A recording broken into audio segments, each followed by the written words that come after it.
నమస్తే, welcome to స్వతంత్ర. నేను శివాని. బులెటిన్ల ముందుగా హెడ్లైన్స్ చూద్దాం.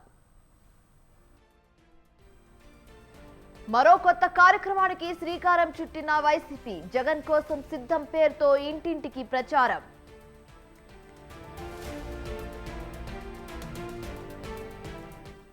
ఫోన్ ట్యాపింగ్ వెనుక ఓ మంత్రి హస్తం. కేటీఆర్ కుటుంబాన్ని కాపాడుతున్నారన్న బండి సంజయ్.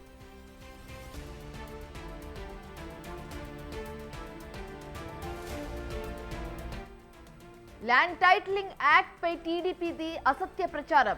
ఈ సైన్ ఆధార ద్వారా రిజిస్ట్రేషన్ చేస్తున్నామన్న బొత్స.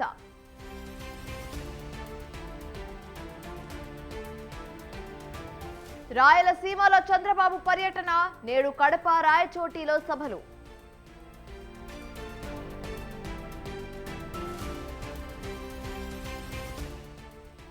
తెలుగు రాష్ట్రాల్లో 46 డిగ్రీలు దాటిన ఉష్ణోగ్రతలు. ఉక్కపోతతో అల్లాడుతున్న జనం.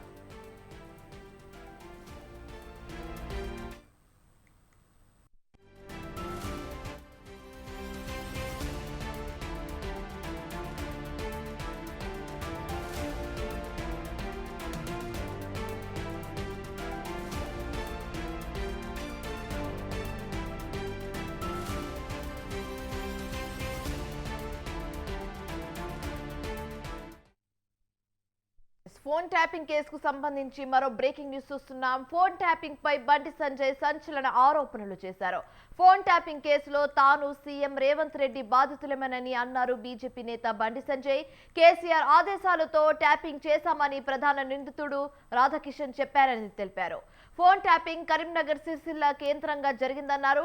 అయితే ఫోన్ ట్యాపింగ్ వెనుక కాంగ్రెస్ మంత్రి హస్తం ఉందని ఆరోపించారు. ఫోన్ ట్యాపింగ్ కేసును కాంగ్రెస్ ప్రభుత్వం నిర్లక్ష్యం చేస్తుందని విమర్శించారు. బీఆర్ఎస్ పాలన, కాంగ్రెస్ పాలనకు తేడా ఏమీ లేదన్నారు. ఫోన్ ట్యాపింగ్ కేసును నీరుగారుస్తారని బండి సంజయ్ ఆగ్రహం వ్యక్తం చేశారు.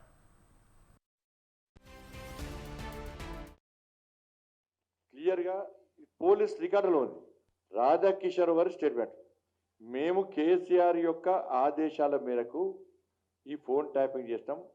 వాళ్ళు ఏ వ్యక్తుల పేరు చెప్తే ఆ వ్యక్తులు, ఏ లీడర్ల పేరు చెప్తే ఆ లీడర్లను మేము ఆ ఫోన్ నెంబర్ ఫోన్ ట్యాపింగ్ చేస్తామని చెప్పి పోలీస్ స్టేట్మెంట్లో, పోలీస్ విచారణలో రాధాకిషోర్ గారు ఒప్పుకున్నటువంటి స్టేట్మెంట్. ఇది ఏ ఒక్క నేను కూడా బాధితున్నది అలా. ఫోన్ ట్యాపింగ్లో నేను బాధితున్నే, ప్రస్తుతమైనటువంటి రాష్ట్ర ముఖ్యమంత్రి రేవంత్ రెడ్డి గారు కూడా బాధితులే. ఎందుకంటే అప్పుడు కేసీఆర్ను గుంజుకొచ్చింది, కేసీఆర్ మీద యుద్ధం చేసింది, కేసీఆర్ యొక్క ప్రజా వ్యతిరేక పాలనకు వ్యతిరేకంగా ఈ తెలంగాణ రాష్ట్రంలో కేసీఆర్ మెడలు వంచింది, ఫామ్ హౌస్లోకి వెళ్ళి గుంజుకొచ్చింది, కేసీఆర్ కుటుంబ పాలనకు వ్యతిరేకంగా ఫైట్ చేసింది నేనే. కాబట్టి ఇవాళ మా ఫోన్లను ట్యాపింగ్ చేయడం జరిగింది. ఇంత ఘోరం అంటే, ఒక తెలంగాణ రాష్ట్రంలో బీఆర్ఎస్ కాంగ్రెస్ పార్టీలు ఇద్దరు కలిసి నాటకాలు ఆడుతున్న విషయం వాస్తవం. ఈయన ముఖ్యమైన ఆరోపణలు వచ్చినప్పుడు ఆ ఇష్యూ నుంచి ప్రజల దృష్టి మళ్లించడానికి ఈ రెండు పార్టీలు కలిసి డ్రామాలాడతాయి. ప్రధానంగా ఈ రెండు పార్టీలు ఆరోపించేది ఏంటంటే ఎన్నికల సమయంలో పట్టప్పుడు కానీ బీఆర్ఎస్ వాళ్ళు అంటారు బీజేపీ కాంగ్రెస్ ఒకటే అంటారు, కాంగ్రెస్ వాళ్ళు అంటారు బీజేపీ బీఆర్ఎస్ ఒకటే అంటారు. వాస్తవానికి ఈ రెండు పార్టీలు ఒకటి. ప్లాన్ ప్రకారం ఈ అంశాల్లో, ఈ విషయాల్లో ప్రజలను నమ్మించి సక్సెస్ అయ్యారు కొంతవరకు. కానీ అది నిరంతరం కొనసాగుతుందని చెప్పే భ్రమలో ఈ రెండు పార్టీలు ఉన్నాయి. చాలా అంశాల విషయంలో ఈ రెండు పార్టీలు కూడగలుకొని కలిసిమెలిసి ఉండి నువ్వు కొట్టినట్టు చేయి, నేను ఏడ్చినట్టు చేస్తా అన్నటువంటి చందంగా ఈ రెండు పార్టీలు వివరిస్తా ఉన్నాయి. ఇది కరీంనగర్ జిల్లా, రాజన్న సిరిసిల్ల జిల్లా, సిరిసిల్ల కేంద్రంగా జరిగింది. దీనిలో వాస్తవానికి బీఆర్ఎస్ పార్టీ నాయకులతో పాటు ఆ కేసును నీరుగార్చడానికి, కేసీఆర్ కుటుంబాన్ని కాపాడడం కోసం కాంగ్రెస్ పార్టీకి సంబంధించినటువంటి, కరీంనగర్ సంబంధించినటువంటి ఒక మంత్రి హస్తం ఉంది. ఈ మంత్రి కేసీఆర్తోని, కేసీఆర్ కొడుకుతోని లాలుచిపడి చీకటి ఒప్పందాలు కుదుర్చుకొని ఈ కేసును నీరుగార్చడానికి తీవ్ర ప్రయత్నాలు చేస్తూ, వాళ్ళకు సలహాలు సూచనలు ఇస్తూ, వాళ్ళు ఇచ్చే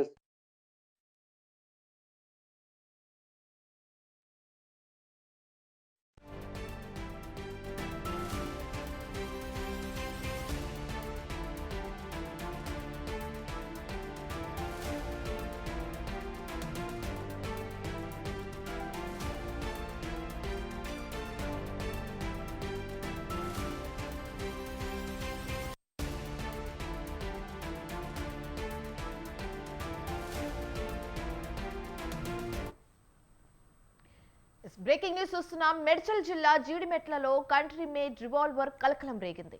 కంట్రీ మేడ్ రివాల్వర్ తో పాటు 3 లైవ్ బుల్లెట్స్ సీజ్ చేసింది సైబరాబాద్ ఎస్ఓటి బృందం. వాహనాల తనిఖీల్లో ఈ రివాల్వర్ పట్టుపడింది. అక్రమంగా రివాల్వర్ తో పాటు తిరుగుతున్న మధ్యప్రదేశ్ కు చెందిన విశాల్ను పోలీసులు అరెస్టు చేశారు.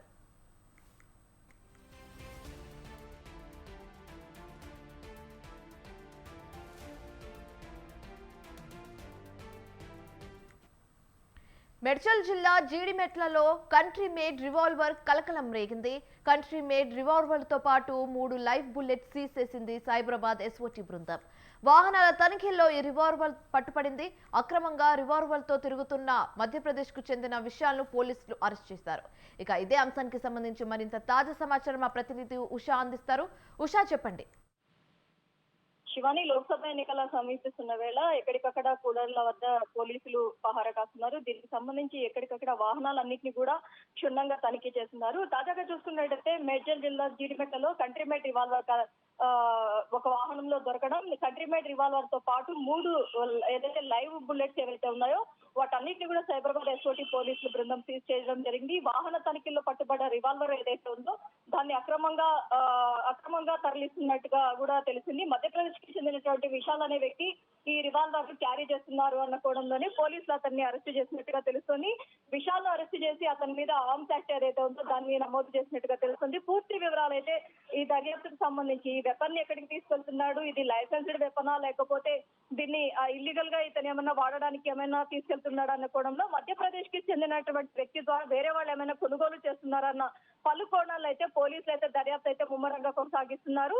ఏదైతే ఎన్నికలు ఇంకా కొద్ది రోజుల్లో ఉండగా ఇలాంటి ఏదైతే రివాల్వర్ ఆయుధాలు, మరణాయుధాలు కావచ్చు, అలాంటి వెపన్స్, గన్స్ కావచ్చు, వీటన్నిటిని కూడా ప్రతి ఒక్క వాహనాన్ని కూడా జల్లెడ పట్టి మరీ వెతుకుతున్నారు. ఎక్కడ ఏదైతే try commissionerate Rachakonda, Hyderabad, Cyberabad 3 commissionerate పరిధుల్లో కూడా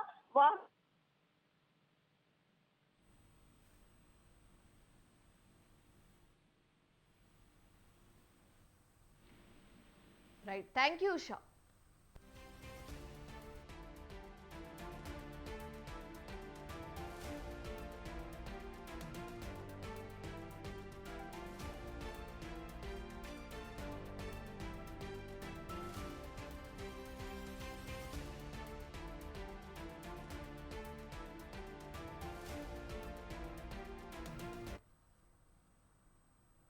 మోదీ, చంద్రబాబు, జగన్ రాయలసీమ ద్రోహులన్నారు Andhra Pradesh Congress committee media chairman Tulasireddy. ఈ ముగ్గురి హయాంలో రాయలసీమకు నవమోసాలు జరిగాయని మండిపడ్డారు. సంజీవిని లాంటి ప్రత్యేక హోదా నుంచి ఏ అంశాల్లో ఏ మేరకు రాయలసీమకు నష్టం జరిగిందో తులసిరెడ్డి వివరించారు. రాష్ట్ర విభజన జరిగి 10 ఏళ్లైనా కృష్ణానది యాజమాన్యం బోర్డు కార్యాలయం రాయలసీమకు రాలేదన్న ఆయన తెలుగు గంగ, గాలేరు, నగరి, హంద్రినీవా సాగునీటి ప్రాజెక్టుల సింహభాగం పనులు కాంగ్రెస్ ప్రభుత్వం పూర్తి చేసిందని గుర్తు చేశారు. రాయలసీమ అభివృద్ధి జరగాలంటే 3 పార్టీలకు ఈ ఎన్నికల్లో బుద్ధి చెప్పాలని పిలుపునిచ్చారు. చంద్రబాబు నాయుడు వీళ్ళు ముగ్గురు కూడా రాయలసీమకు తీరని ద్రోహం, మోసం, అన్యాయం చేశారు. రాయలసీమకు నరేంద్ర మోడీ ఒక శనిగ్రహములా, జగన్, చంద్రబాబు నాయుడు గారు రాహు కేతువులుగా దాపురించారు. వీరి పాలనలో రాయలసీమకు నవ మోసాలు జరిగాయి. నరేంద్ర మోడీ, జగన్మోహన్ రెడ్డి, చంద్రబాబు నాయుడు వీళ్ళు ముగ్గురు కూడా. Back to news. ఇక ఆంధ్రప్రదేశ్లో అసెంబ్లీ, పార్లమెంట్ ఎన్నికల్లో రాజకీయ పార్టీల ప్రచారం జోరందుకుంది. అన్ని పార్టీలు భారీ వాగ్దానాలతో, ఉచిత పథకాలతో మేనిఫెస్టోలను విడుదల చేశాయి. రాయలసీమ కరువు మాత్రం ఏ పార్టీకి పట్టలేదు. అధికార వైసీపీ కానీ, తెలుగుదేశం, జనసేన కూటమి కానీ తమ మేనిఫెస్టోలో రాయలసీమ కరువు నివారణకు స్పష్టమైన ప్రణాళికలు ఏవీ ప్రకటించలేదు. 4 ఏళ్లుగా దారుణమైన కరువుతో రాయలసీమ అల్లాడిపోతుంది. 4 జిల్లాల్లో 87 మండలాల్లో జనం కటకట పడుతున్నారు. వర్ష ప్రభావం కారణంగా 2020 నుంచి ఖరీఫ్లో 50% సాగు అయితే రబీలో సాగు 20% కన్నా తక్కువే. భీష్ణ వాగ్దానాలు చేస్తున్న పార్టీలకు సీమ కరువు పట్టదా?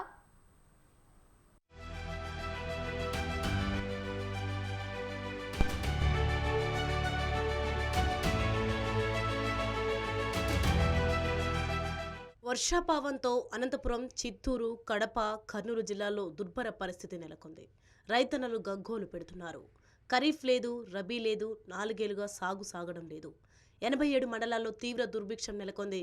మరికొన్ని మండలాల్లోనూ వర్షాభావమే. పూర్తిగా వర్షాధారంపైనే ఆధారపడిన అనంతపురం జిల్లా రైతాంగం ఇక్కట్ల పాలయ్యారు. సాగు యోగ్యమైన పంట పొలాల్లో 83.67% బీడు వారింది.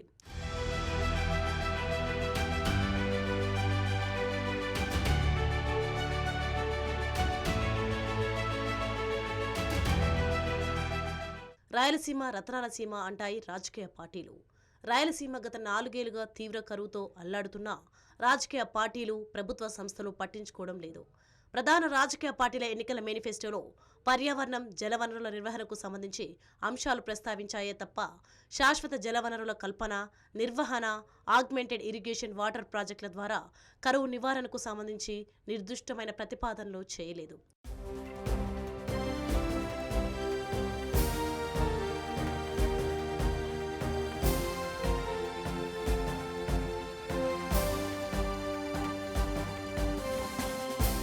కాంగ్రెస్ పార్టీ మేనిఫెస్టోలో ఆనకట్టలు, నీటి వనరుల నిల్వను మెరుగుపరచడం, భూగర్భ జలాల పెంపు అంశం ప్రస్తావించింది. రాష్ట్ర ప్రభుత్వాలు, సామాజిక సంస్థలను, రైతులను, పంచాయతీలు, గ్రామ సభలు, మున్సిపాలిటీలను నీటి నిర్వహణ కార్యక్రమంలో భాగస్వామ్యం చేసే అంశాన్ని ప్రస్తావించింది. నీటి లభ్యత, నీటి వనరుల పెంపునకు ప్రాధాన్యత ఇస్తామని హామీ ఇచ్చింది. ఇక భారతీయ జనతా పార్టీ ప్రధానమంత్రి కృషి యోజన కింద 2.55 మిలియన్ హెక్టార్లకు సాగునీటి సౌకర్యం కల్పిస్తామని, సమర్థవంతమైన నీటి నిర్వహణ కోసం సాంకేతిక ఆధారిత నీటిపారుదల కార్యక్రమాలను అమలు చేస్తామని మేనిఫెస్టోలో పేర్కొంది.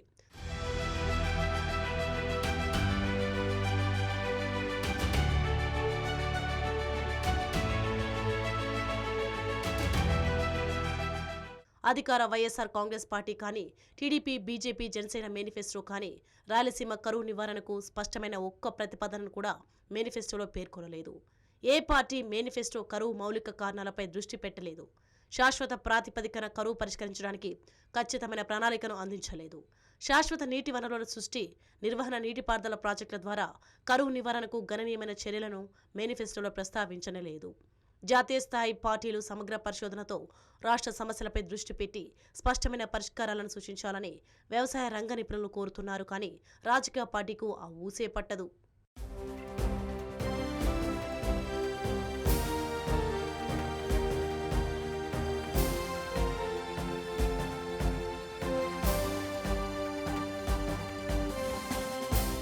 రాయలసీమలో దాదాపు 11 లక్షల హెక్టార్ల సారవంతమైన నల్ల ఒండ్రు నేల ఉంది. ఈ ప్రాంతంలో ప్రధాన పంట వేరుశెనగ. వర్షాభావం వల్ల పంట సాగు గమనీయంగా తగ్గింది. 4 ఏళ్లుగా రుతుపవనాలు చిన్న చూపు చూడడంతో 50% పైగా పంటలు ఎండిపోయి రైతులు తీవ్రంగా నష్టపోయారు. ఇక సీఎం జగన్ సొంత జిల్లా కడపలో రైతుల పరిస్థితి ఏమంతా మెరుగ్గా లేదు. కడప బిడ్డ అయినా కరువు పరిష్కారానికి మేనిఫెస్టోలో స్పష్టమైన వాగ్దానాలేవీ చేయలేదు. కేసీ, కెనాల్ రైతులు తప్ప మిగతా రైతులు 50% భూముల్ని బీడు పట్టేశారు. మేనిఫెస్టోలో సీమలో సాగు ప్రాజెక్టుల ప్రస్తావన ఉంటుందని ఎంతగానో ఆశించిన రైతులు నిరాశ నిస్పృహలకు లోనయ్యారు.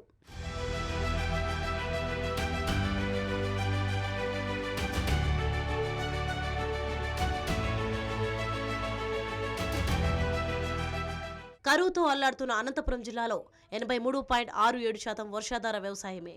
చిత్తూరు జిల్లాలో మొత్తం సాగు విస్తీర్ణంలో 52.79% మెట్ట సాగు. మెట్ట భూముల సాగు విస్తీర్ణంలో కర్నూలు జిల్లా 79.2%తో, వైఎస్ఆర్ జిల్లా 60.93%తో ఉన్నాయని ఓ అధ్యయనం చెబుతోంది. ఈ జిల్లాలో రైతులకు బావులు, బోరుబావులే దిక్కు. ఈ భూములపై ఆధారపడ్డ 82% రైతులు, రైతు కూలీలు ఆర్థికంగా మరింత కుదేలే పేదరికంలో మగ్గిపోతున్నారు. మహాత్మాగాంధీ ఉపాధి హామీ పథకం వల్ల ప్రయోజనం లేదు. దీంతో ఆదోని, కళ్యాణదుర్గం, మడకశిర, కదిర్లోని చిన్న సన్నకారు రైతులు, రైతు కూలీలు బెంగళూరు, ఇతర నగరాలకు వలసపోతున్నారు.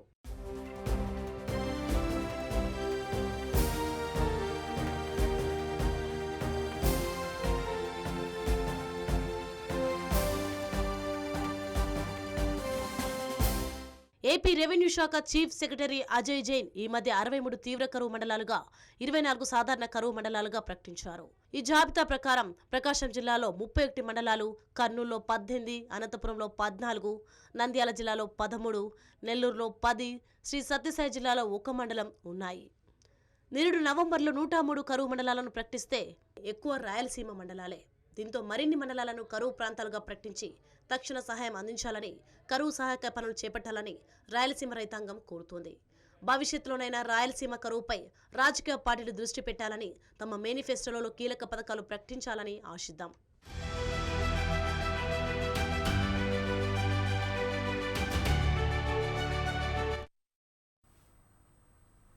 సీట్ల కంటే ఓట్లు సాధించడమే బీఆర్ఎస్ లక్ష్యమా? ఓట్ బ్యాంక్ను కాపాడుకోవడం గులాబీ పార్టీకి సవాల్గా మారిందా? ఇంతకు పార్లమెంట్ ఎన్నికల్లో బీఆర్ఎస్ వ్యూహం ఏంటి? Watch this story.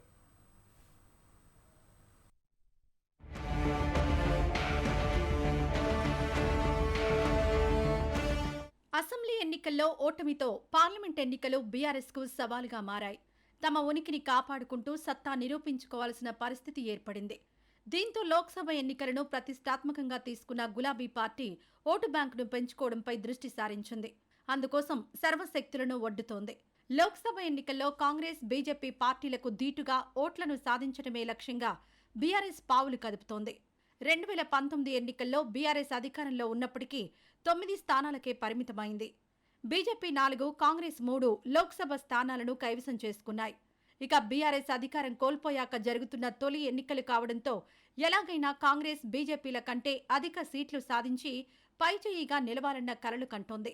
అందుకు తగ్గట్టుగా పక్కా వ్యూహాలు రచిస్తూ ముందుకు సాగుతోంది.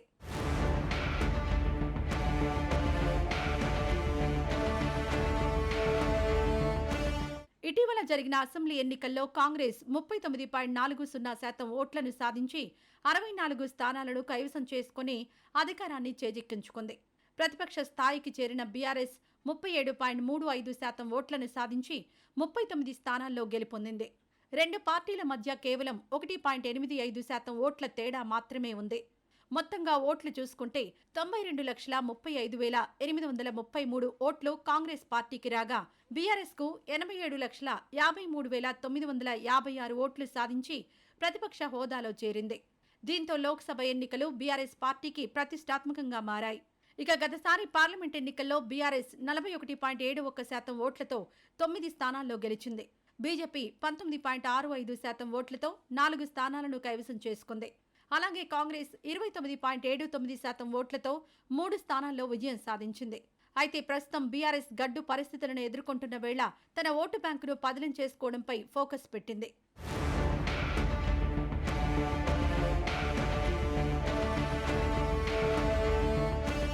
ఇదిలా ఉంటే మూలిగే నక్కపై తాటికాయ పడ్డట్టు తయారైంది బీఆర్ఎస్ పరిస్థితి.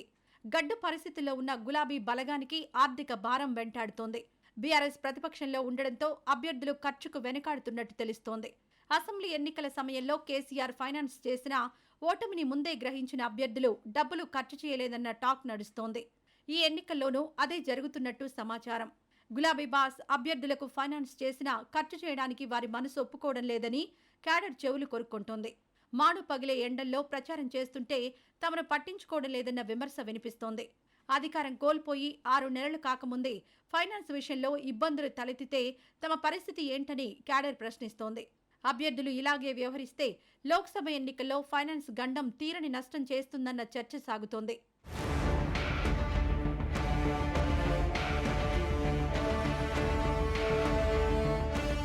ఇక రాష్ట్రంలో పార్లమెంటు ఫైట్ హోరాహోరీగా సాగుతోంది. బీఆర్ఎస్ 17 స్థానాల్లో తమ అభ్యర్థులను బరిలో దింపింది. అయితే ఈసారి జరుగుతున్న ఎన్నికల్లో బీఆర్ఎస్ కు చెందిన సిట్టింగ్ ఎంపీలు, మాజీ ఎమ్మెల్యేలే కాంగ్రెస్, బీజేపీలో చేరి ప్రత్యర్థులుగా బరిలో కాలు దువ్వుతున్నారు. ఇన్నాళ్లు తమ వెంటే ఉండి అధికారం కోల్పోయేసరికి పక్క పార్టీలోకి జంపై గులాబీపైనే పోటీకి సై అంటున్నారు.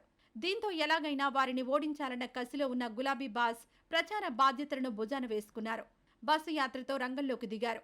ఓవైపు కాంగ్రెస్, బీజేపీల వైఫల్యాలను ప్రజల్లో ఎండగడుతూనే క్యాడర్లో జోష్ నింపే ప్రయత్నం చేస్తున్నారు. ఇందులో భాగంగానే రోడ్ షోలు, కార్నర్ మీటింగ్లు నిర్వహిస్తూ ఓటర్లను తమ వైపుకి తిప్పుకునే వ్యూహంలో ఉన్నారు.